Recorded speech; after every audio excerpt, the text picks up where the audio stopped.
Hi, Lindsay. How are you? Good. How are you today? Good. Come on in, have a seat here. And why don't you tell me a little bit about the problem you're having? Um, well, my right now, my sister's moved out of the house and she's living on her own in the apartment, well, kind of on her own. My parents are still helping pay her bills and they're paying her rent, and now it's kind of putting a financial strain on my parents. And my sister had what I think is the audacity to call off of work Thursday night because she wanted to go to a party. And we got in this huge fight.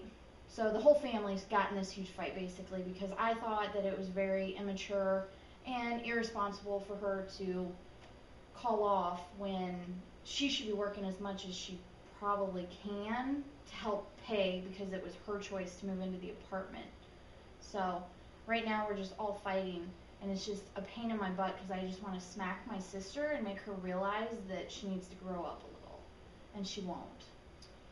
So your sister's immaturities are causing issues for the family. Yeah, big time. She, it's, I mean, she's got her moments where I'm thinking, oh, this is a new leaf. She's turning the corner. You know, she got a second job, and I thought that was a huge step. But then she calls and she says, "Yeah, I'm not going to work tonight because it's Kylie, her roommate. It's Kylie's birthday, and we're gonna go out. So I just went ahead and called off work." And it's like, well, you just lost out on like $60 towards your paycheck. So now whatever that could have gone for, my mom and dad are gonna have to compensate for.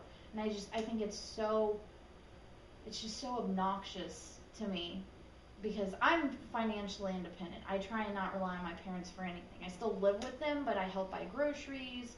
You know, I stop and pick up milk, whatever. I help. And she just doesn't, and then she still takes money from them. So, So your sister's selfishness plays a part in her relationship with your parents. yeah. Because, like, they weren't big on her moving out with her, you know, because she didn't have much money saved up and everything. And it is cheaper for her to live in an apartment with a roommate than it was to live in a dorm on campus. But now it's like the only time, like, she'll call and she tells them what's going on, and then the end of the conversation, I always hear my mom or my dad, "Well, yeah, I'll go ahead and transfer it into your account." Or, "Well, how much is this going to cost?" And then, you know, they give in. So then I come home, and if I say, "Hey, do you have $5? I don't feel like stopping at the ATM, but I want to get a pop on the way to school or something," then it's, "Well, let me look." And it's like I'm like I get yelled at, or I feel bad asking for $5, and I think it's because she's like milking them for all they've got basically. So you're feeling frustrated.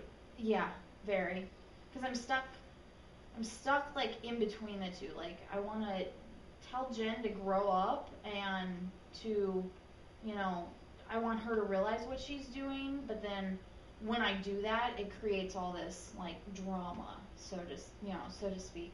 And I would love it if there could be some like happy medium between all four of us where my parents aren't supporting her while she's not living at home, and where I don't feel bad when, you know, because right now I just can't even stand to talk to her, and that's not how, usually we're pretty close, and it's like just the thought of her kind of feels like nails on a chalkboard to me right now.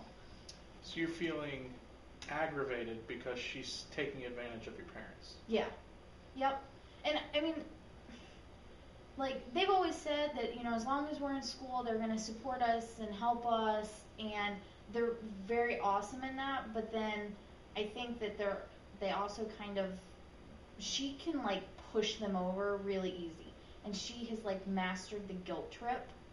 So if she calls and asks and they say, "Well, no, you know, we can't afford that this week, you'll have to wait till next week," she'll, "Well, fine, but Kylie's getting hers," or, you know, something like that. And it's, and then they feel the need to like cave in, and they don't want to, I always say they don't want to upset the princess, is what I always say, and then I get yelled at for that. But, you know, but yeah, it's like she just works them, and then, you know, then it's like, well, we can't do this, we can't go out to dinner this weekend because, Jen's whatever is due, her electric bill's due or whatever. So, puts a strain on all of us. So you feel maybe a little guilty because you're harboring ill feelings for your sister. Oh, definitely. Yeah.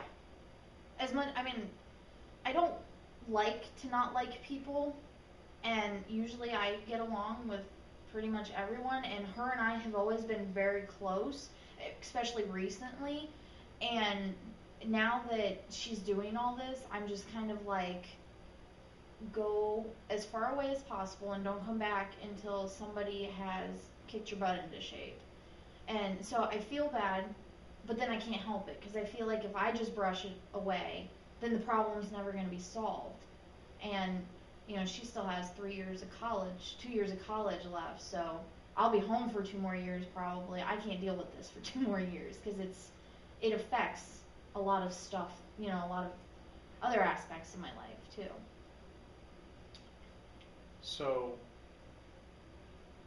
you feel frustrated because you can't show your sister uh, the detrimental way she's behaving.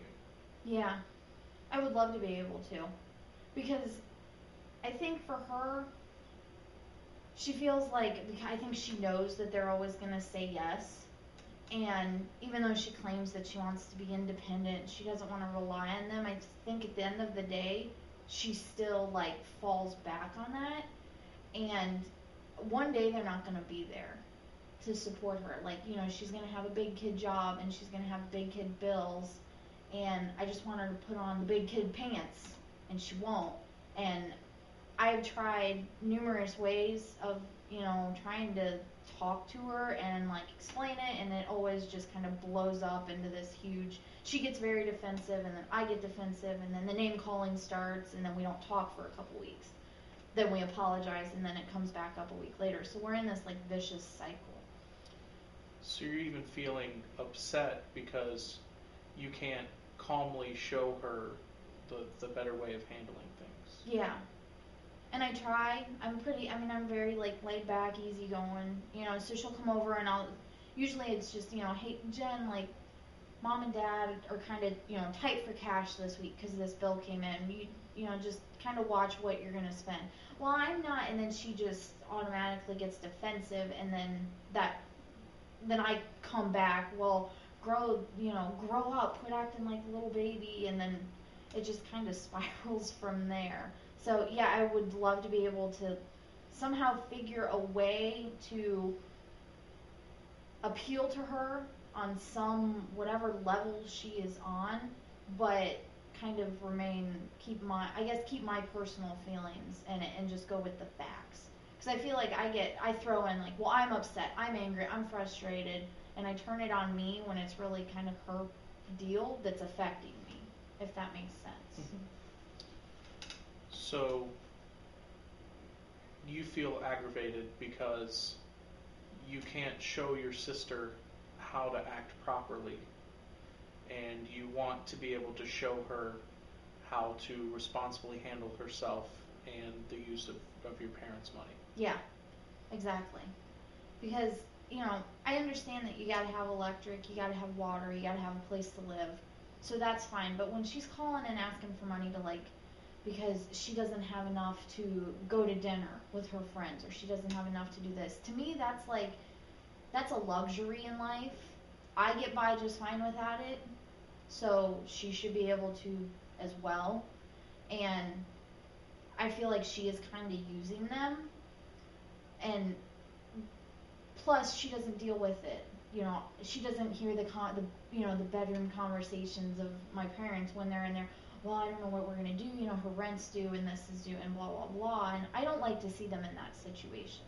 And it's not, we're not poor. I don't, we're not like making it, barely making it to the end. But when they want to go out or something and they can't because of her, it's kind of like, well, that's their hard-earned money, not yours. Why should you get to go out when they don't? So you would like to be able to show her how to be responsible with her money. Yeah. Yep. Exactly. So you would like to communicate better with your sister in how to handle her money, as evidenced by maybe a lunch, sitting down with her and talking to her about better ways to use her money. Yeah, I would like to do that. Maybe if it's in a public place, I won't want to wring her neck so much. I'll have to refrain. So yeah, but basically, yeah, I want to. I think a lunch that would be perfect. That would be something that because we go to lunch when we can, but I think maybe talking about it there would probably be better than sitting at home. Because when we're at home, you know, it's it's free. I can say whatever I want. So.